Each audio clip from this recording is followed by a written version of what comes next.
মহিলাদের জন্য আরেকটা কাজ আছে, স্বামী তিতা লাগলো মিঠা লাগলো স্বামীকে মেনে চলতে হবে, প্রতিবাদ করা হবে না। প্রতিবাদ কি জিনিস? মহিলা মানুষ, আপনি শোনেন, এই মেয়ে কথা বলছো কেন, ভং করছো কেন? শোনেন, আপনি মহিলা মানুষ, কোন সময় প্রতিবাদ করবেন না আর অভিমান করবেন না, সংসার সুন্দর হবে। প্রতিবাদ করলে আর অভিমান করলে শয়তান আপনাকে পাগল বানাবে। অভিমান কি জিনিস?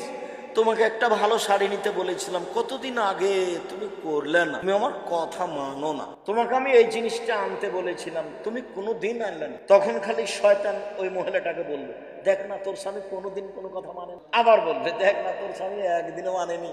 অভিমান করলে কে সুযোগ পায়? শয়তান সুযোগ পায়, অভিমানই নাই। আমি সাধারণ ঘরের মেয়ে, আপনার বাসায় এসেছি, যেভাবে রাখবেন সেভাবেই থাকবো।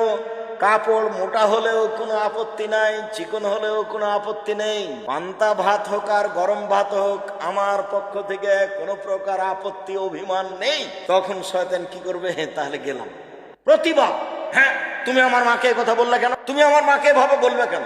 তখন শয়তান বলবে, তোর মাকে আরেকদিন গালি দিয়েছিল, তোর মনে নাই? তোর মাকে আরেকদিন গালি দিয়েছে, কতদিন তোকে বললো, তোর মা তো আমার জন্য কিছু রান্না করলো না। এগুলো কে বলাচ্ছে?